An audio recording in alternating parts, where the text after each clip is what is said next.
guys, and welcome to episode 6, part 2. Hey, listen, I had to come back and add another segment because I wasn't done in episode 6. It was more I wanted to add to the story, okay? It's more that I had to tell you, I want to share with you.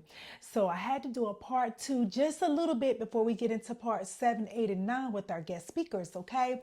So in part 6, I got into stepping into my paradise, how I met this handsome guy and how he wanted to pursue me. And I was like, handsome guy, I'm good. I'm operating in my singleness over here. So I'm okay. I don't really want to date anyone.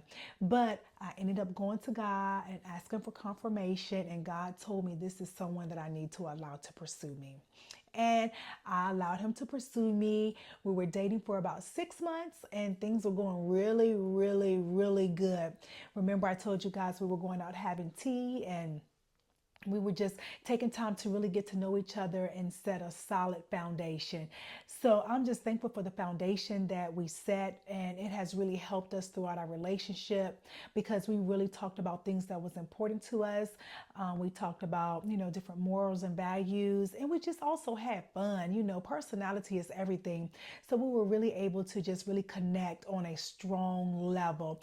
And anytime we are faced with any challenges, we can always rely on that foundation that we've established to get us through any type of situation that we may be faced with.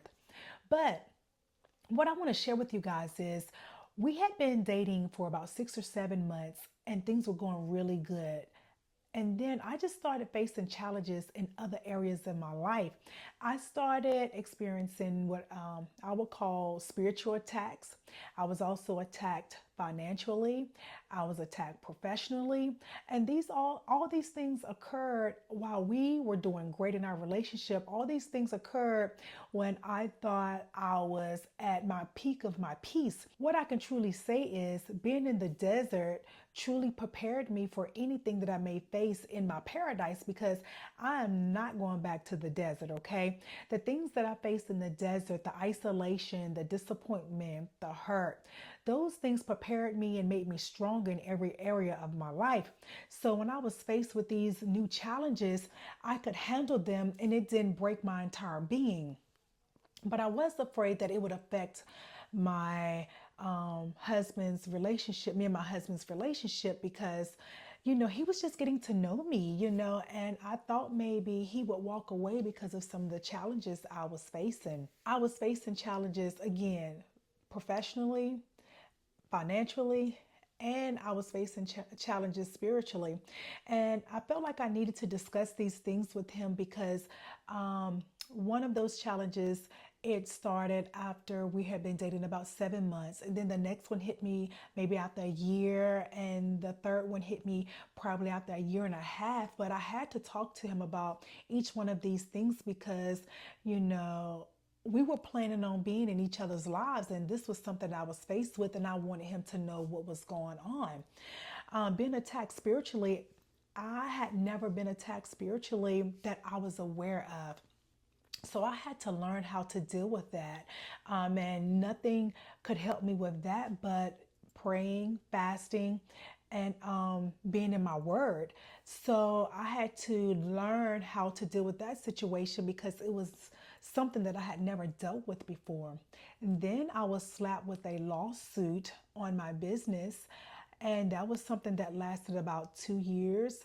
And then I was hit with a Department of Labor audit, which lasted about 6 months.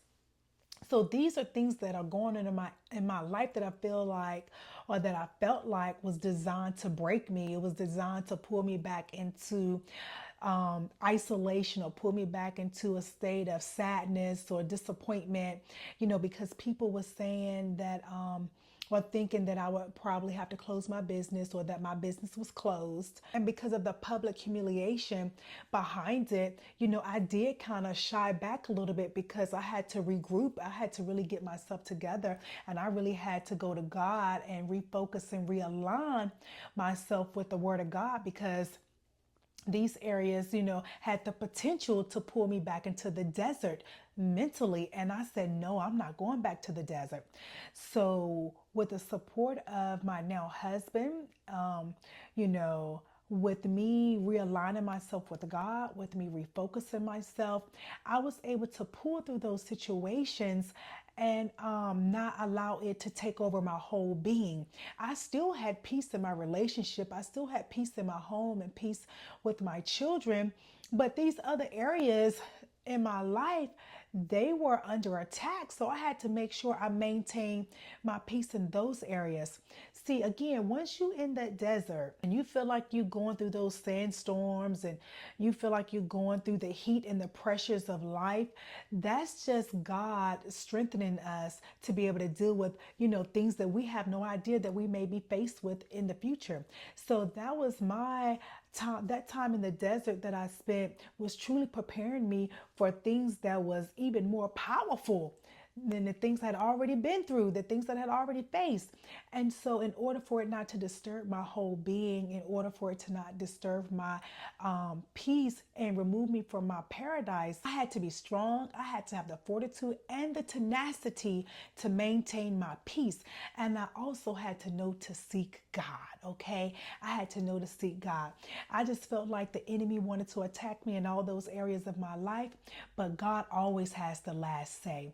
God gave me the strength, God gave me the power, and God gave me the will to want to stay in my paradise, okay? You got to want to stay in your paradise. You can't allow anything or anyone, no situation to pull you back in a place of darkness, to pull you back in a place of sadness and isolation. You have to want to remain in your paradise. You have to want to maintain your state of mind, which is peace, okay? A peaceful state of mind. So I just thank God for giving me the strength in those areas of my life. But again, I thought maybe I would lose my husband. Well, he was my fiance at that time. Well, actually, he wasn't my fiance. We were just dating through most of those, during most of those situations. But I thought maybe I would lose him, but he stood by me, he supported me, and he provided me with the comfort. And I just made sure he was aware of everything that was going on. And I don't really think it even mattered to him. He knew what our calling was. He knew that what our destiny was and what our purpose was. And I don't really think it even mattered to him.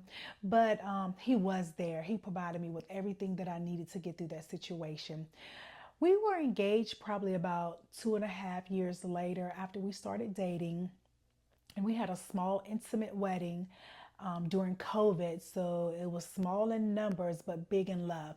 So that was our story as far as getting married. We didn't have the big fairy tale wedding because it was COVID, but we did want to be married. So we went ahead and got married probably 3 months after we got engaged. So, I just want to encourage you that once you make it into your paradise, you will face challenges. You will still face obstacles, but I just need you to know that you have already been designed to get through these challenges. Once you're in your paradise, don't allow nothing to pull you back into the desert. Don't allow anything to pull you back into a dark place, because you will face attacks. You will be in the midst of chaos. But God has given you peace. God has given you safety and security.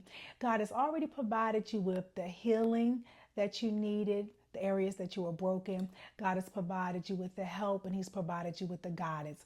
And anything you need help in, again, He will be there to provide that for you. So just know who to look for.